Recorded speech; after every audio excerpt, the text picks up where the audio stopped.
Okay, so here it is. So secret number one of persuasion psychology is what questions to ask and when to ask them. You see, today's skeptical, savvy buyer that have information available at their fingertips at lightning speed definitely don't want to be sold to or told what to do. The top 1% of sales reps understand this very clearly.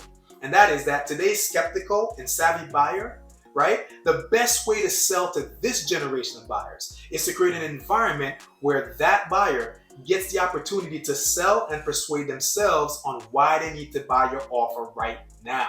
Okay? So that's the first thing you have to understand about what questions to ask and when to ask them. So let me give an example of what I'm talking about. Let's go right from the beginning of the sales call where you're setting it up. You're framing the call, right? Now, the average sales rep and even some really good sales reps, they might still be using this exact tactic right now. And it might sound something like this. Mr. Prospect, let me explain a little bit about how these calls typically go. First, I'm going to ask you some questions about what's going on in your business right now. Then we're going to talk about where you want to go, where you want to possibly take it. And then at the end of our call, if we feel like it's a great fit, we can talk about the next steps. Does that sound cool to you? Now look, I know you might be thinking that that is a great setup. That's a great frame, right? And you know what? You might actually get some traction with that. People have gotten traction with that. But the truth is that that frame right there builds nothing but sales resistance in your client. Why? Why does that build sales resistance? It builds sales resistance because right away you are telling the prospect everything you're going to do and what they're going to do. And that puts them in a mindset of this person is about to push something on me. And so the walls go up and they're just waiting for the moment to obliterate your whole presentation, your whole game. Now, you might be asking me, how would a top 1% salesperson handle this frame out? What would be so different? So here's what a top 1% sales rep would do. The first thing is they'd probably start something like this. Mr. Prospect, since I'm not quite sure if I could even help you yet.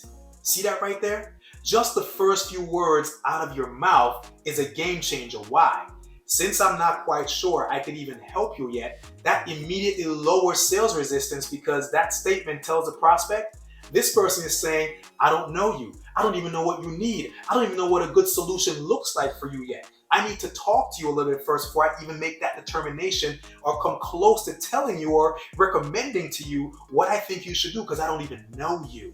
So the sales resistance and the prospect goes way down, right? They're already opening up. So let me just do the whole thing so you see what it would sound like, right? So you might say, Mr. Prospect, since I'm not quite sure I can even help you yet, the first part of our conversation is going to be pretty basic. First, I'm going to ask you some questions around what's currently going on in your business. And then you and I will get clear on your bigger picture vision and where you want to go next. And towards the end of our call, if you feel like it's appropriate, we could talk about possible next steps. Does that sound like a game plan for our call today? Now you see what happened there?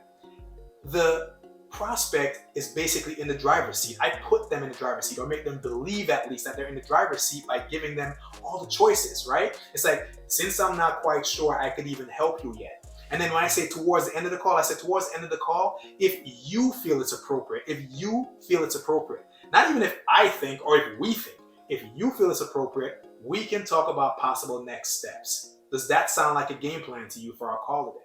And look, that's just one little nugget, one little hors d'oeuvre of what persuasion psychology looks like when it comes to what questions to ask and when to ask them. So that's secret number one. And if that already resonates with you, and if you're ready, if you've got a sales team that you want to level up right now, you just go ahead and click the first button below and book a call with me right now so we can talk about whether or not this would be a great system to put into your sales team to help them level up. Now, in the next video, I'm going to break down secret number 2 of persuasion psychology. So if you want to see that and you're not quite ready to book a call yet, well, click the button below and I'll see you in the next video.